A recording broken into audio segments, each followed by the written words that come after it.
A very good afternoon, friends. Myself Swati Sharma. Today we are going to do the seventh part of the life story of Indian writer R.K. Narayan. देखिए आज हम R.K. Narayan की life story का seventh part करेंगे. तो शुरू करते हैं.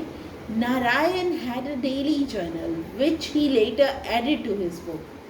देखिए नारायण का एक जर्नल भी निकलता था जो लेटर ऑन उन्होंने अपनी बुक माय डेटलेस डायरी में ऐड कर दिया. His book The Guide is the most representative of his writing and skills. देखिए उनकी बुक जो थी जिसका नाम था द गाइड, ये रिप्रेजेंट करती है उनके राइटिंग एंड स्किल्स. मतलब वो कितना बढ़िया लिख सकते थे.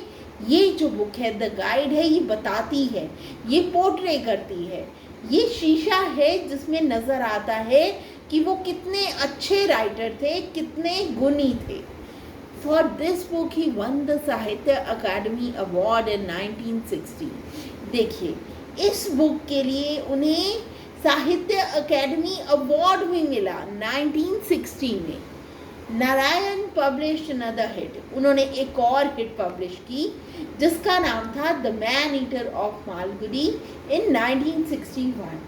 देखिए उन्होंने ये भी, इनकी बुक जो थी बहुत हिट रही और ये इन्होंने पब्लिश की इन 1961. After which resume travelling. इसको पब्लिश करने के बाद उन्होंने अपनी जो ट्रैवलिंग थी वो रिज्यूम की. रिज्यूम का क्या मतलब होता है? कंटिन्यू की. He went to Australia and USA. वो कौन कौन सी जगह गए?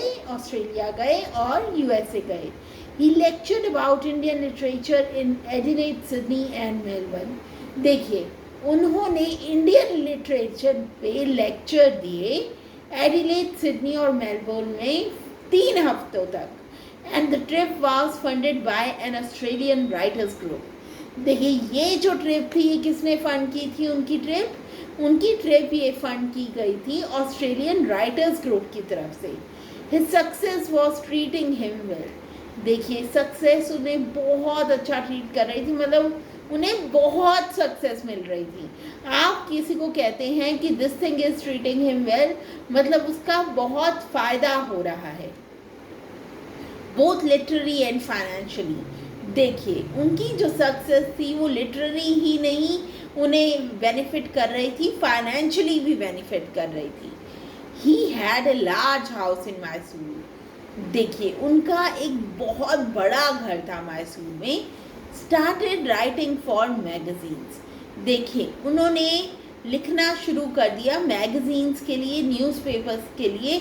जैसे उन्होंने हिंदू के लिए लिखा, द हिंदू के लिए एंड द अटलांटिक के लिए, and drove a new Mercedes Benz. और वो चलाते थे नई Mercedes Benz. His first mythological work was published in 1964. देखिए उनका पहला जो mythological work था वो पब्लिश हुआ था 1964 में, जिसका नाम क्या था?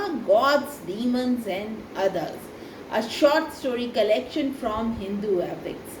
देखिए ये जो बुक थी गॉड्स, डीमंस एंड अदर्स, ये उनकी शॉर्ट स्टोरी कलेक्शन थी हिंदू एपिक्स के ऊपर. He published the next work in 1967, The Vendor of Sweets. देखिए उन्होंने पब्लिश किया अपना नेक्स्ट वर्क जिसका नाम था Vendor of Sweets in 1967.